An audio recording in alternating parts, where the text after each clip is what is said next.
Well, welcome back to our weekly Wednesday Woods Walk. It's been a few weeks. We had spring break.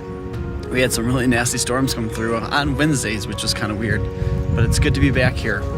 Speaking of storms, last night we had another outdoor track meet, and we didn't necessarily have a storm come through, but we did have a lot of wind, crazy amounts of winds, like 30, 40-mile-an-hour winds that we still ran. We even had some rain coming in at the end. And I had a couple of my runners who had asked, Coach Navis, what are we going to do about this wind? It's too strong. How are we going to run? And I had to kind of talk to them about how we can't control everything. We can't control what the wind's going to be like.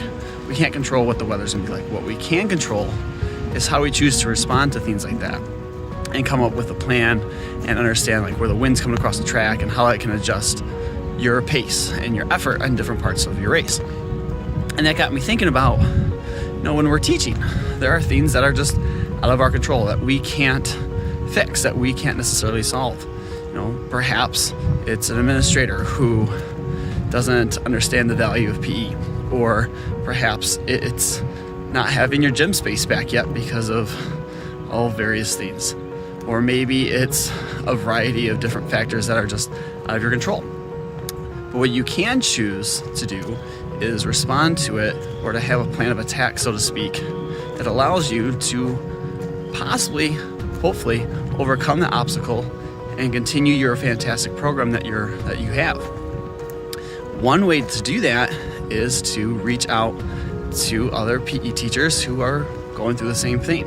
And whether that is PE teachers in your district or through your network, your PLN, whether that is via Twitter or from your fellow graduates from your university that you graduated from, but reaching out and seeing how they've responded to it and learn from them.